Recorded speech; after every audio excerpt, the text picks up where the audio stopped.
పట్టుకొని సావబోయే శవం ఏడుస్తుంది అంటారంట. సావబోయే శవం మనమే కదా, మనం కూడా చచ్చిపోయేటోళ్ళమే.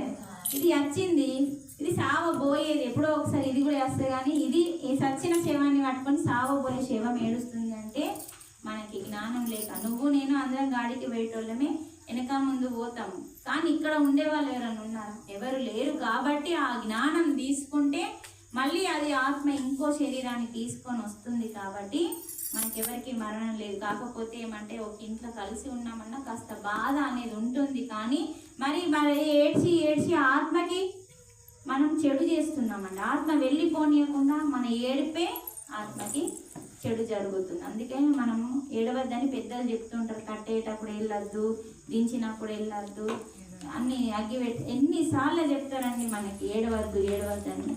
అందుకని మనం కొంచెం జ్ఞానం తెలుసుకున్నాం అనుకో ఏడుపు రాదు.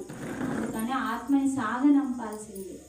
ఆత్మ ఇడ ఉంటే భూమి మీదకి రాదు, పైలోకాలకి వెళ్ళాక మధ్యలో ఆగిపోయి అధమలోకంలోకి వెళ్ళి ప్రేతాత్మగా మారిపోతుంది. ఇంత ఉంటుందండి. ఇదంతా గరుడ పురాణంలో స్పష్టంగా ఇచ్చిండు. మనం చదవం.